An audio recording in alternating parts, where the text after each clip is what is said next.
Let's start with defining a function without any parameters. And before we head over to PyScripter, let's take a look at some characteristics of a function without parameters. First of all, there is no need for input. Functions without parameters do not require any input data when called. The function itself is a reusable block of code. They are used to perform specific tasks or operations, allowing you to reuse the same functionality in multiple places in your script. Functions without parameters have a fixed behavior. They will perform the same task every time they are called because they do not rely on external inputs. And lastly, we have modularization. Functions help to modularize your code by breaking it into smaller, reusable components. This adds to code cleanliness and readability. So let's head over to PyScripter and check out defining a function and using a function without parameters. Okay, I'm in PyScripter here. I'm going to open up a new Python script and remove the default code. And before we get started, let's just rehash about a function. A function in Python is a block of code that performs a specific task. Functions can be defined to accept input data, perform operations on that data, and optionally return a result. However, some functions do not need any input data to do their job, and this is what we're going to look at here. These are known as functions without parameters, and functions without parameters are a fundamental concept in Python programming. They allow you to create reusable blocks of code that perform specific tasks without needing any input data. Now let's take a look at the syntax for creating a function. We always start with the def keyword when defining a function, followed by the function name. Here we will use lowercase and underscores to define a name. This is standard Python practice unless it's overruled by an organization standards. Now I have worked in organizations where it was camel case like this, so I kind of have the habit of camel case. But to get you guys starting off on the right foot, we are going to use lowercase and underscores for our function names. Following the function name, there are a set of parentheses that are empty. They do not contain any parameters. The parentheses are then followed by a colon, and if you hit enter, we will see that the code block is then indented. With the indent, we can add different Python statements to perform a code block for our function. We'll comment out the syntax and we'll create a simple function that prints a statement to screen each time it is called. We start with our def keyword, followed by our name, which we are just going to call greet. We then use our empty parentheses and our colon. We hit enter, and for our indented block of code, we are simply going to print hello.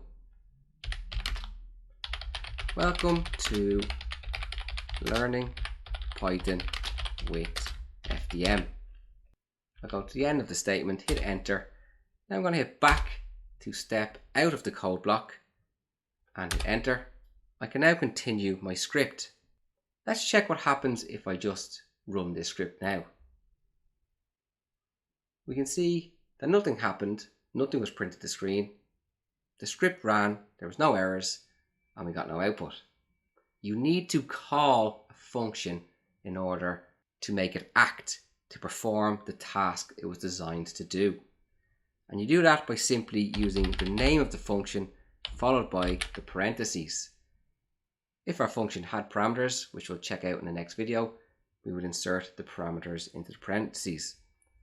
For now, we are simply going to run our line of code, and we can see that we get our print statement printed to the screen, and that is the code within our function. Now we could perform other tasks after our first greet, and then we can call greet a second time. We can also call it a third time, and as many times as we need to call the function. So now when I run the script, we can see that our print is printed out 3 times because we called our function 3 times, and the task of our function was to print out, hello, welcome to learning Python with FDM. I'm going to comment out that workflow, and let's just look at one more that's a little bit more advanced. We're going to be looking at importing modules or libraries at the end of this course. We've seen this here and there throughout the course where we've imported math. Here I'm going to import a standard Python library called random. And this is going to allow us to generate a random integer between a range. Hit enter. We will be looking at random in more detail at the end of the course, as I said, when we look at importing. For now, we are simply going to use the functionality of random to get our random integer. We're going to define our function by beginning with our def keyword, and we'll call our function generate underscore random underscore cohorts. We then use our parentheses followed by the colon and hit enter, and we are indented into our function code block. Our function is going to create some variables. We're going to start with a min long for minimum longitude and a max longitude, and we'll set these two variables to equal minus 180 and a positive 180 to represent the range that a longitude can be.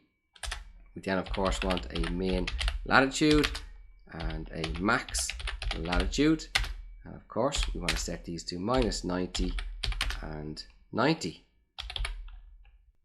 Within our function we are going to create a variable called longitude, and we'll set this equal to the random module dot randint. Randint is a function from the random module. Now this function does take parameters to define the range in which we want to generate the random integer from, and we're going to be looking at functions that use parameters in the next video. So here we'll stick in our minimum longitude and our maximum longitude, and we will get a random integer between minus 180 and positive 180. Of course, we want to do the same for latitude, and we'll set that equal to random dot randint, and we'll use we'll use min lat and max lat to generate a random integer between minus 90 and 90. Min lat and max lat are being fed into the randint function as parameters or arguments, you'll often hear them called. We're going to take a look at parameters in the next video. So although our function does not take any parameters, we are using a function from a module that does take parameters within our function. We then want to print, and we'll use string formatting. We want to print our longitude, and we use our curly braces and supply in our longitude variable from within our function, a comma, and we'll also print the latitude. Now again, if we run this as is, there's no output generated because we have not called the function itself. So let's call the function generate random cohorts, and we'll run our script, and we can see that we got a longitude of minus 84 and a latitude of 28. I'm going to copy our generate random cohorts, and I'm going to run it 2 more times for a total of 3 times, and each time it's called, it is going to produce another random longitude and latitude value. Run the script, and we can see we get 117 and 85, minus 140 and minus 80, and minus 119 and 58. So let's think back to the characteristics of a function without parameters. No input was needed. We saw this with our greet, where we didn't have any inputs, and the same with our generate random cohorts.